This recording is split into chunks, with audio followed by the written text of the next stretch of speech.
Nagdududa ba kayo sa totoong kinikita ng asawa ninyo? Tara, magkape't mag-usap muna tayo.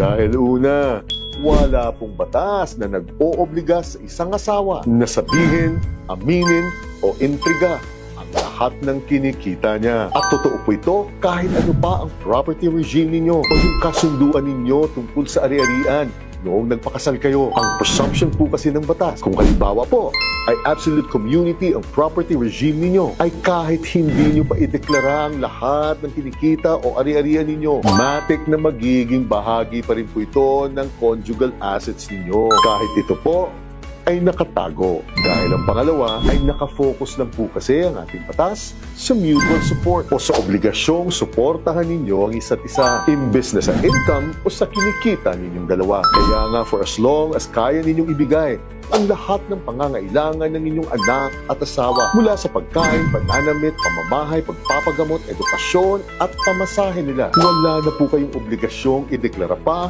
ang lahat ng inyong kinikita. Pwede na nga po kayong umako ng obligasyong iba pa, katulad ng pagbibigay ng kaunting halaga sa inyong kapatid, magulang, lolo o lola, dahil may legal na obligasyon rin naman po kayong tulungan sila kung may ekstrang pera po kayo sa bulsa. Subalit ang pangatlo, may dalawang pagkakataon po kung saan kinakailangan nyo talagang ideklara ang lahat ng kinikita at ari-arian ninyo kapag may court proceedings na po laban sa inyo, katulad ng petition for child support or spousal support, o may petition for judicial separation of properties na pong nakasampa at kasama kayo sa mga partido. At kapag government official na po kayo o ang asawa ninyo o nagtatrabaho na po kayo sa gobyerno, dahil kinakailangan na po mag-submit ng Statement of Assets and Liabilities o SALN kayo bilang bahagi ng requirements ng inyong bagong trabaho. Pero tandaan po ninyo, kahit inihayag ko na po sa inyo ang sinasabi ng batas tungkol sa isyong ito, wala pong tama o maling diskarte